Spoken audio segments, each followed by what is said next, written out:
சற்று முன் வெளியான முக்கிய அறிவிப்பின்படி ஓய்வூதியம் வாங்கும் அனைவரும் பயன்பெறும் வகையில் அவர்களுக்கு முக்கியமான மகிழ்ச்சியான 2 அறிவிப்புகளை மத்திய அரசு வெளியிட்டுள்ளது. இதை பத்தி விரிவாக வீடியோல பார்க்கிறோம். வீடியோவை கடைசி வரைக்கும் முழுமையாக பாருங்க. வீடியோக்குள்ள போறதுக்கு முன்னாடி இந்த வீடியோக்கு ஒரு லைக் பட்டனை பிரஸ் பண்ணிக்கோங்க. வாங்க வீடியோக்குள்ள போகலாம். பென்ஷன் வாங்குவோருக்கு 2 முக்கியமான அறிவிப்புகளை மத்திய அரசு வெளியிட்டுள்ளது. அதன்படி முதலாவது அறிவிப்பாக பென்ஷன் வாங்குவோருக்கான முகாம் ஏற்பாடு செய்யப்பட்டுள்ளது.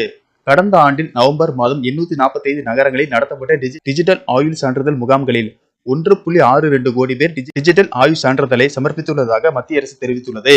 இந்த ஆண்டு நாடு முழுவதும் 1800க்கும் கூடுதலான மாவட்டங்கள், நகரங்கள், சிறு நகரங்களில் 2500 இடங்களில் நவம்பர் 1 முதல் 30 வரை இந்த டிஜிட்டல் ஆயுள் சான்றிதழ் முகாம் நடத்தப்பட உள்ளதாக மத்திய அரசு அறிவித்துள்ளது.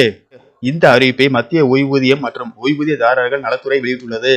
இது தொடர்பாக கடந்த ஜூலை 30ஆம் தேதி என்று ஓய்வூதியதாரர்கள் நலத்துறை வெளியிட்ட சுற்றறிக்கையில் இந்த முகாம்கள் குறித்த விரிவான வழிகாட்டு நெறிமுறைகள் வெளியிடப்பட்டுள்ளன. இந்த முகாம்கள் ஓய்வூதியம் வழங்கும் வங்கி கிளைகள், அஞ்சலக பேமெண்ட் வங்கிகள், ஓய்வூதியதாரர்கள் நலச்சங்கம், தொலைத்தொடர்புத்துறை, ரயில்வே, தொழிலாளர் வருங்கால வைப்பு நிதி நிறுவனம், இந்திய தனித்துவ அடையாள ஆணையம், மத்திய மின்னணுவியல் மற்றும் தகவல் தொழில்நுட்ப அமைச்சகம், பாதுகாப்பு துறையின் தலைமை கணக்கு அலுவலகம் உள்ளிட்ட பல்வேறு துறைகளுடன் இணைந்து நடத்தப்பட உள்ளன.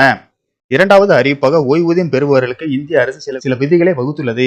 அரசு விதிகளின்படி 80 வயது மற்றும் அதற்கு மேற்பட்ட ஓய்வூதியம் பெறுவோர் தங்கள் வாழ்நாள் சான்றிதழை வங்கியில் டெபாசிட் செய்ய வேண்டும். ஆனால் நீங்கள் உங்கள் வாழ்க்கை சான்றிதழை வீட்டிலிருந்து மிக எளிதாக டெபாசிட் செய்யலாம்.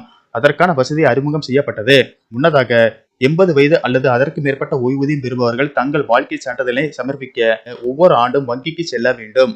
ஆனால் இப்போது வீட்டிலிருந்து ஆன்லைனில் சமர்ப்பிக்கலாம். இதற்காக ஓய்வூதியம் பெறுவோர் இந்திய அரசின் அதிகாரப்பூர்வ இணையதளமான jeevan pramaan.gov.in என்ற வெப்சைட்டை பயன்படுத்தலாம் என தெரிவிக்கப்பட்டுள்ளது.